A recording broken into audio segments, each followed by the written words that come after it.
friends, this practice is going to be a combination of meditation as well as breathing. We're going to combine the two. We're going to use our breath in a form of meditation. So if you have 2 pillows, 2 blankets, a blanket and a pillow, a couch cushion and a pillow, maybe a small child or an animal that's not too big yet, so your head's not too cramped up.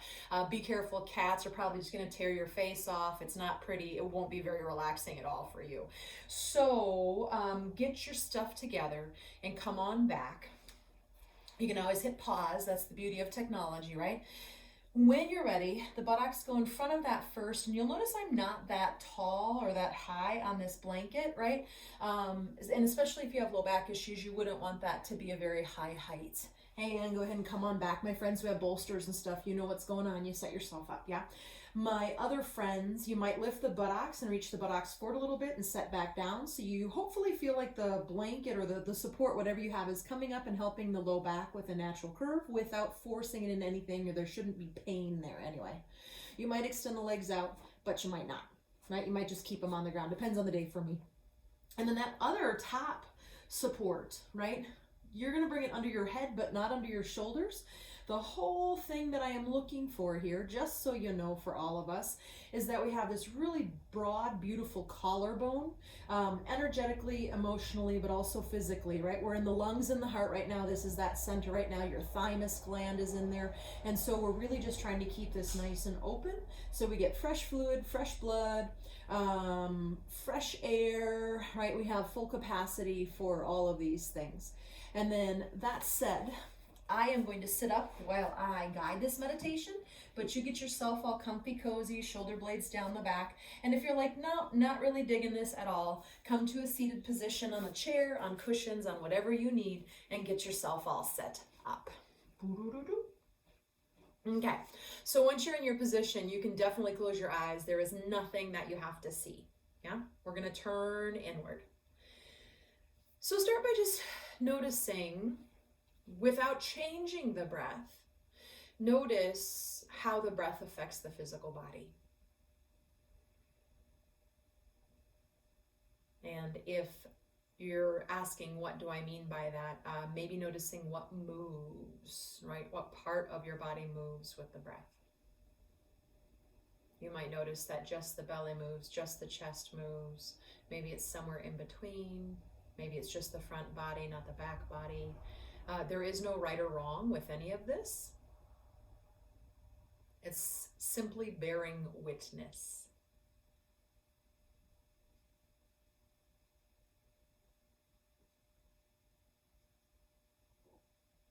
And then anything else you might want to put on that descriptive terms, meaning it might be a short breath or a long breath. It might be shallow. It might be deep. Again, don't assume one is better and try to make yourself do one of those. Notice what is happening with your natural breath before you start to change it. It tells us a lot about the state of where we are in our minds and our bodies.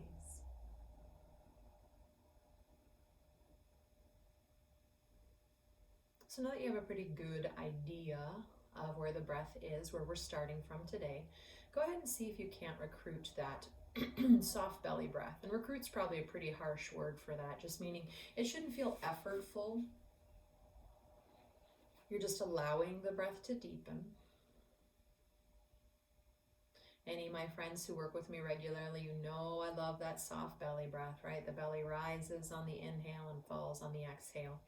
Now, if you're used to doing that on the ground without the support underneath you, you may notice that it's actually seems, for a lot of folks anyway probably, that you're getting more breath into the chest and a little less into the belly than when we're lying on our backs without the support. And then our heart is really open right now. So that's a beautiful thing. We're taking all that capacity of the lungs.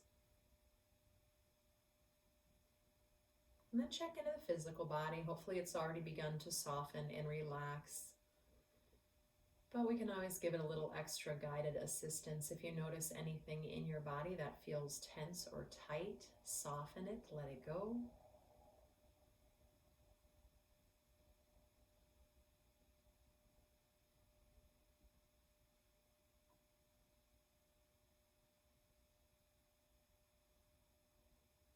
Maybe just a couple of breaths here before we begin the meditation portion of it, where you can bring your awareness into that heart, lung, thymus gland center. It's the heart center, the Anahata chakra, which means unbeaten. Right? So no matter what comes at us, no matter what happens in our life, we are not beaten down. We can still be resilient and move through anything that comes our way. Just give a little bit of love to the heart and the lungs. Again, the thymus gland, anything else that you're thinking of in that region for you. Thank you so much for all that you do for us. You are healthy, you are strong, and we appreciate you.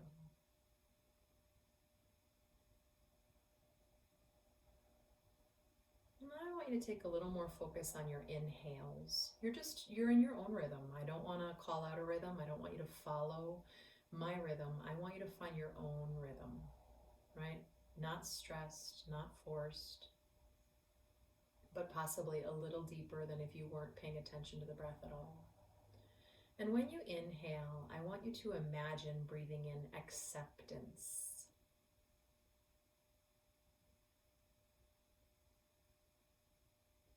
So again, every time you take an inhale, I want you to imagine that you're breathing in acceptance. An acceptance for what is, for what is happening right now in your life, in the world in general, to all of us. For that which we cannot change, maybe breathe in a big old inhale and imagine that being acceptance for that which we cannot change. And I think most importantly is acceptance for ourselves, right? For the decisions that we're making right now, the choices, for however it is we're caring for ourselves and others. You know, however it is that you're getting through this coronavirus pandemic, be accepting of that.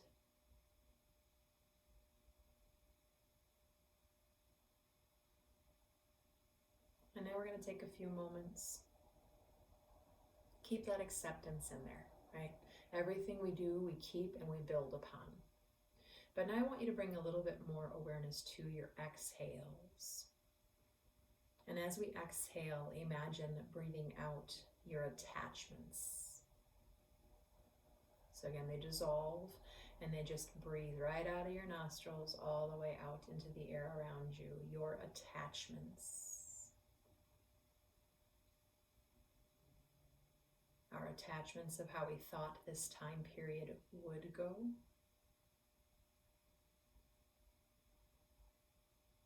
We're exhaling out our attachments of what our lives were gonna be like.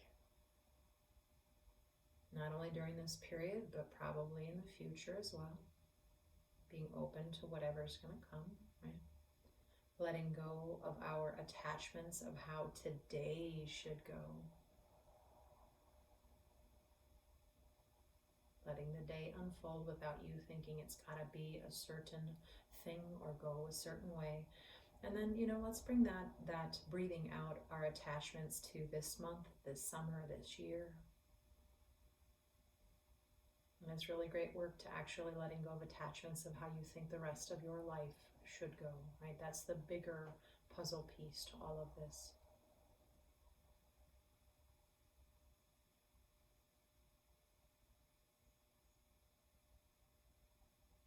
Again, every exhale, you're breathing out any attachments, anything I didn't bring up. If you know it's an attachment for you, breathe it out. And then just relax the body down if it got tense at all again. But hopefully maybe as we release those attachments and we breathe in acceptance, our body naturally starts to soften, right? We start to settle the agitation or excitement of our nervous system. Now, as you start to inhale, bring your attention back to your inhales, please. And as we inhale, we're going to imagine breathing in forgiveness.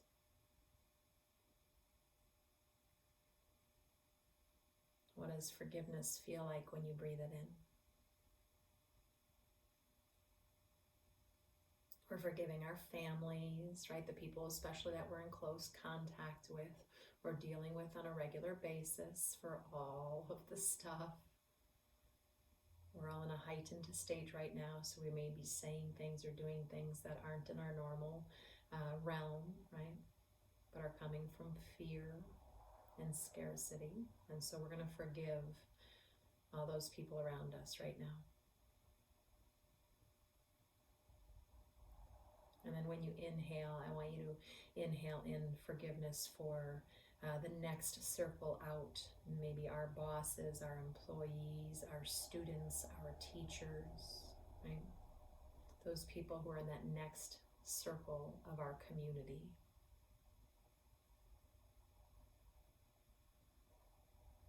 And let's go to that next circle out. Maybe it's just your community in general, including the people you don't know real well or the people you don't necessarily get along with, right?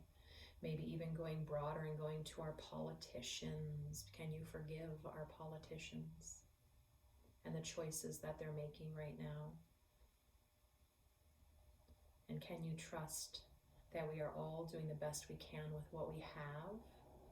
And especially during a highly stressful time, can we forgive? Is our heart open enough? Are we emotionally mature enough to forgive?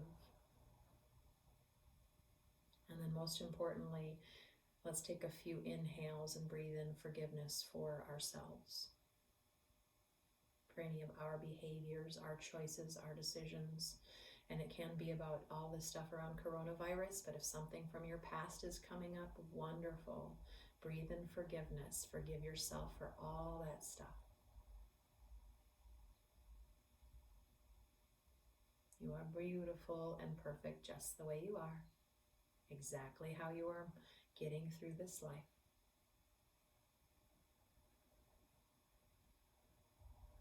And let that forgiveness settle in. Let the body relax down, hopefully maybe even a little bit more. And then we're going to one more time bring our awareness to our exhales.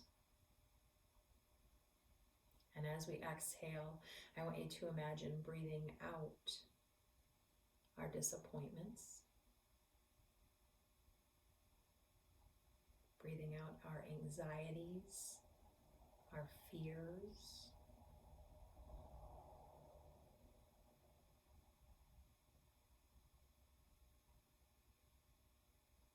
And breathing out our grudges and resentments, our anger, our hate.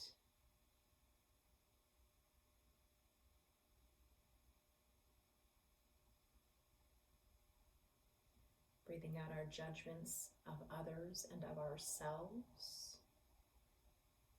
This always kind of reminds me, right, when we talk about disappointment, anger, anxiety, fear, resentments, all of these things, that when we hold resentments and anger, fear of another person, it's like giving ourselves poison and expecting the other person to die. Right, so can you let go of that stuff? Can you breathe it out, physically breathe it out on the breath? You do not need it. It does not serve you well.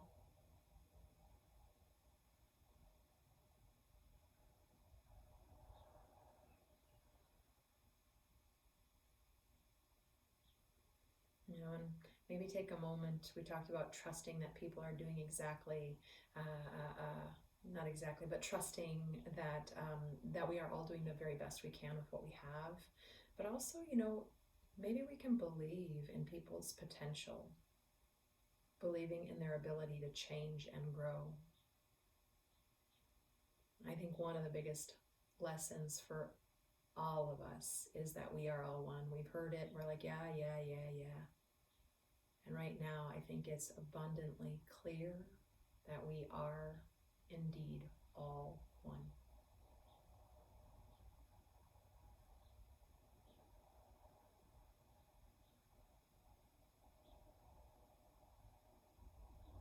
Maybe wiggling fingers and toes.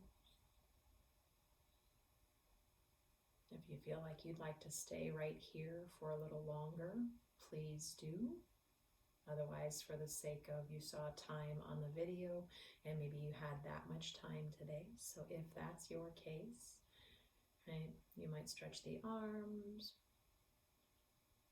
bending the knees, rolling over to the right if you're choosing to lie on the ground, or the left, either one works. And then pushing the floor gently away, come up to seated for just a few moments. And if you're already seated, voila, you're already there.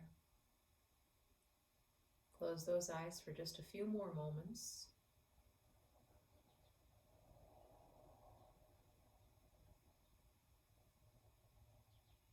And so, if this was an effective tool for you and really spoke to you, maybe you don't do this just one time and walk away from it. This is online for you at any point in time, so feel free to come back. And if one of them spoke really, really hugely to you, like, oh my gosh, that acceptance, or oh, forgiveness, that was, whew, right? Whatever it is, now you have some information. And you can always try to come back to it in your own way or through doing this video at any point in time. Again, bring your palms together at your chest. Take a big ol' inhale. Exhale, bowing your head into your heart. And just take a moment there. And, again, I just want to remind us that we are exactly where we are supposed to be. Each and every one of us in our particular journey.